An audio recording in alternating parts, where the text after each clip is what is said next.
ले पनि तपाईलाई साथ दिनेछ सिंह राशिमा। समय एकदम राम्रो सिंह राशिका साथीहरूको लागि। तपाईहरुले सोचेका आँटेका सबै कामहरू बन्नेछन्। शत्रु माथि पनि तपाईले विजय प्राप्त गर्नुहुनेछ सिंह राशिका साथीहरूको लागि। समय राम्रो छ। मनिष राशि, मेष राशि भन्नुभयो है।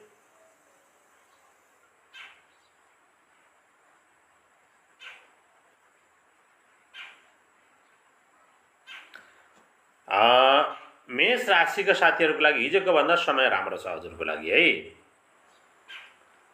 मेष राशि तपाई व्यापार व्यवसायमा हुनुहुन्छ भने एकदम राम्रो छ है। बिकुजी के छ खबर, सन्चै हुनुहुन्छ? समय राम्रो छ मेष राशिका साथीहरूको लागि। घर परिवार आफन्तहरूबाट पूरा सहयोग तपाईले पाउनुहुनेछ। भनेपछि समय एकदम उत्तम देखिएको छ तपाईँ। वृष राशिका लागि समय मध्यम खालको रहेको छ। सबै क्षेत्रमा ठिकठाक